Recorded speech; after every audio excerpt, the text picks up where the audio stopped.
ఇప్పుడు పాలన మీద ధ్యాసలా, కేవలం దోచుకో పంచుకో తినుకో.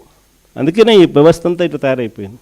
ఈరోజు వైఎస్ఆర్ కాంగ్రెస్ పార్టీకి సంబంధించిన ప్రతి కార్యకర్త కూడా ప్రజలకు తోడుగా నిలబడుతూ అడుగులు ముందుకు వేయాల్సిన సమయం వచ్చింది. అడుగులు ముందుకు వేయమని చెప్పి మనందరినీ కూడా గట్టిగా కోరుతా ఉన్నాం. చూస్తా 2 ఏళ్ళు అయిపోయింది. 3వ బడ్జెట్ ప్రవేశపెట్టాడు. ఇక బడ్జెట్ ప్రవేశపెట్టాల్సినవి కూడా ఇక 2 బడ్జెట్లు. ఉద్యోగస్తుల దగ్గర నుంచి, మహిళల దగ్గర నుంచి, రైతన్నల దగ్గర నుంచి, పిల్లల దగ్గర నుంచి, యువకుల దగ్గర నుంచి ప్రతి ఒక్కరూ కూడా చంద్రబాబు నాయుడు గారిని తిట్టకుండా తిడుతూ ఉన్నారు. ఇక 2 ఏళ్ళకే చూస్తా ఇంకా మరో 2 ఏళ్ళు అయిపోతుంది. ఆ తర్వాత ఎలక్షన్ ఇయర్. మొదలో 1.5 సంవత్సరం నా పాదయాత్ర కూడా ఎలాగో సాగుతుంది. కాబట్టి వీళ్ళు చేసే రెడ్ బుక్ రాజ్యాంగమైనా, వీళ్ళు చేసే అరాచకాలైనా, వీళ్ళు చేసే హెరాస్మెంట్ అయినా కూడా ఇవన్నీ కూడా ఇక కొద్ది రోజులే అన్నది ప్రతి ఒక్కరం కూడా గుర్తుపెట్టుకోండి. ఇక్కడ కూడా మన పార్టీ హెడ్ ఆఫీస్లో లీగల్ సెల్ అన్నది చాలా స్ట్రాంగ్గా తయారు చేసాం. ప్రతి ఒక్కరికి కూడా పార్టీ అండగా ఉండే కార్యక్రమం అందరికీ కూడా హెడ్ ఆఫీస్లో ఆదేశాలు ఇచ్చి ఉన్నాము. ప్రతి ఒక్కరికి ఎక్కడ ఎవరికి ఏ ఇబ్బంది వచ్చినా కూడా సొంత కుటుంబ సభ్యులకి ఇబ్బంది వచ్చినట్టుగానే పట్టించుకొని వాళ్ళకు తోడుగా నిలబడే కార్యక్రమం పార్టీ అన్ని దశల్లోనూ చేస్తుంది. ఇక్కడ హెడ్ ఆఫీస్ నుంచి మనోరన్న, ఈ లీగల్ సెల్ వీళ్ళంతా కూడా అందుబాటులో ఉన్నారు. మరి శివ కూడా రేపొద్దున నేను చెప్తా ఉన్నా, పిల్లోడు, యువకుడు, ఉత్సాహవంతుడు, అన్ని రకాలుగా తోడుగా ఉండే కార్యక్రమాలు చేస్తూ ఉన్నాడు. పార్టీకి తను గట్టిగా నిలబడతా ఉన్నాడు. తనను కూడా రాబోయే రోజుల్లో దేవుడు ఆశీర్వదిస్తే ఇంకా పై స్థానంలో కూడా తీసుకొని అందరూ కూడా తోడుగా ఉంటారు. జిల్లాలో శివ దగ్గర నుంచి నియోజకవర్గంలో రవి వరకు కూడా ప్రతి ఒక్కరూ కూడా మీకు అండగా ఉండే కార్యక్రమాలు ఉంటాం. ప్రతి ఒక్కరూ కూడా సవ్యసాచుల మాదిరి, కథన రంగంలో సవ్యసాచుల మాదిరి గట్టిగా పోరాడండి.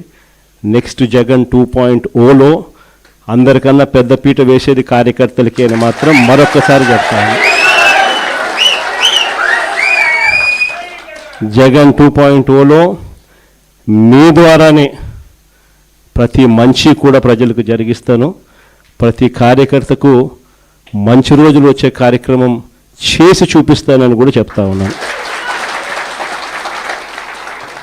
ఈరోజు ఒంగోలు నియోజకవర్గం నుంచి వచ్చిన ముఖ్యమైన నాయకులు, ముఖ్యమైన ప్రజాప్రతినిధులు, కార్యకర్తలు అందరికీ కూడా ముందుగా నమస్కారాలు తెలియజేసుకుంటున్నాను.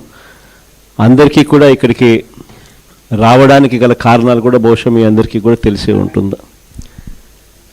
కొన్ని నియోజకవర్గాలను వీలుని బట్టి, సమయాన్ని బట్టి ప్రత్యేకంగా మరీ ముఖ్యంగా కార్యకర్తలను, మరీ ముఖ్యంగా నాయకులను, అక్కడ ఇంపార్టెంట్ నాయకులు కలవడం కోసం,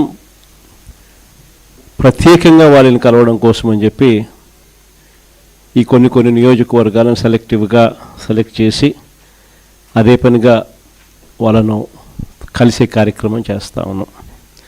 అందులో భాగంగా ఈరోజు ఒంగోలు నియోజకవర్గానికి సంబంధించి అదే పనిగా ప్రత్యేకంగా ఇంపార్టెంట్ పీపుల్ అందరినీ కూడా పార్టీని భుజాన మోసుకుని వైఎస్ఆర్ జెండా ఎగరవేసే బాధ్యతను భుజాన తీసుకుని నడిపించే ప్రతి కార్యకర్తను కూడా అదే పనిగా కలిసే కార్యక్రమం చేస్తా ఉన్నాం. నాకు తెలుసు మామూలుగా ఈ నియోజకవర్గానికి వచ్చేసరికి అందరికీ కూడా ఒక క్వశ్చన్ మార్క్ అనేది ఎప్పుడు ఉంటుంది. కానీ నేను ఒకటైతే చెప్తా ఉన్నా, పార్టీ అన్నది మనమంతా కలిసికట్టుగా ఒక్కటై ఈ పార్టీ నిర్మించుకున్నాం. ఈ పార్టీ ఒక్క జగన్ది ఒక్కటే కాదు, ఈ పార్టీ వైఎస్ఆర్ను ప్రేమించే ప్రతి గుండె ఒక్కటై మనమంతా కూడా ఈ పార్టీ నిర్మించుకున్నాం. ఈ పార్టీ పుట్టిందే గమనిస్తే మన ప్రయాణమంతా కూడా 2 పదాల పునాదుల మీద పుట్టింది. విలువలు, విశ్వసనీయత. ఈ 2 పదాల పునాదుల మీదనే ఈ పార్టీ పుట్టింది, ఈ పార్టీ నడుస్తూ ఉంది. కాబట్టి ఈ పార్టీ ఎప్పటికీ కూడా విలువలకు కట్టుబడి ఉంటుంది. విశ్వసనీయత అన్న పదానికి పెద్దపీట ఎప్పుడు ఈ పార్టీ వేస్తుంది. పోరాటాలు మనకు కొత్తవి కాదు. గుండె ధైర్యం అన్నది వైఎస్ఆర్సీపీకి ఒక ట్రేడ్ మార్క్గానే నడిపించింది.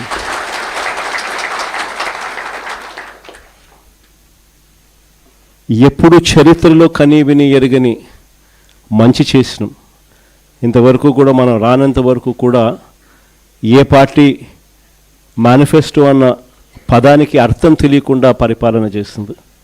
మొట్టమొదటిసారిగా మేనిఫెస్టోకు అర్థం చెప్పి, మేనిఫెస్టో అంటే ఒక చెత్త కాగితం కాదు, అదొక బైబిల్ లాంటిది, ఖురాన్ లాంటిది, భగవద్గీత లాంటిది అని చెప్పి మొట్టమొదటిసారిగా దాన్ని డిఫైన్ చేసి, మొట్టమొదటిసారిగా ఏకంగా 99% హామీలు నెరవేర్చి ప్రజలకు